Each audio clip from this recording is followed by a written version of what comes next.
हम सविता दास महा एखन जे छै से एकटा महेशवाणी स्वरचित गाबि रहल छी।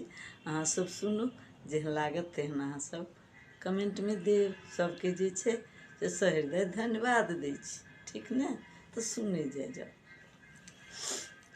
दुल्हा जे लगला दुआरी हे, हेमंत के नगरिया।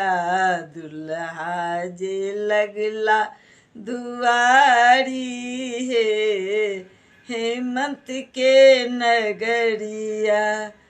हेमंत के नगरिया, हेमंत के नगरिया। मैना के दुअरिया। दुल्हा जे लगला दुआरी हे, हेमंत के नगरिया। दुल्हा जे लगला। नाम सुनु दुल्हा के भोला भंडारी। नाम सुनु दुल्हा के हे सखी, हे नाम सुनु दुल्हा के भोला भंडारी। रूप बनौने छथि देखू बुढ़ारी। छथि दुल्हा नमहर खिलाड़ी हे, मने मन मुस्कैया। दुल्हा जे लगला, दुल्हा जे लगला दुआरी हे, हेमंत के नगरिया। दुल्हा जे लगला। घर नहीं दुआर छनी एको बित बारी। घर नहीं दुआर छनी, घर नहीं दुआर छनी। घर नहीं दुआर छनी एको बित बारी। दुनिया लैदानी छथि अपने भिखारी। देह पर छनी भांगक झाड़ी हे, भोला गेला बौराई। दुल्हा जे लगला दुआरी हे, हेमंत के नगरिया। दुल्हा जे लगला।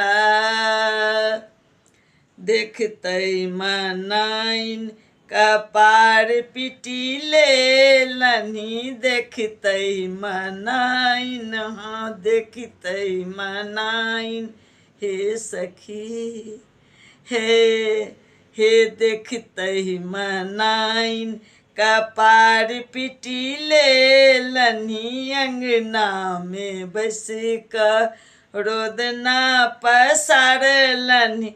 हम नहीं गौरी बियाहबे, घुरु बर बरियाती। दुल्हा जे लगला दुआरी हे, हेमंत के नगरिया। दुल्हा जे लगला। कहथिन सविता दास सुन गौरी मैया। कहथिन सविता दास, कहथिन सविता दास। कहथिन सविता दास सुन गौरी मैया। सुंदर जमाई छथि इहो त्रिपुररिया। अंतर मन सनिहारू हे, ब्याहु गौरी के मैया। दुल्हा जे लगला दुआरी हे, हेमंत के नगरिया। दुल्हा जे लगला। हेमंत के नगरिया, हे हेमंत के नगरिया। हे मैना के दुअरिया दुल्हा जे लगला दुआरी हे हिम्मत के नगरिया दुल्हा जे लगला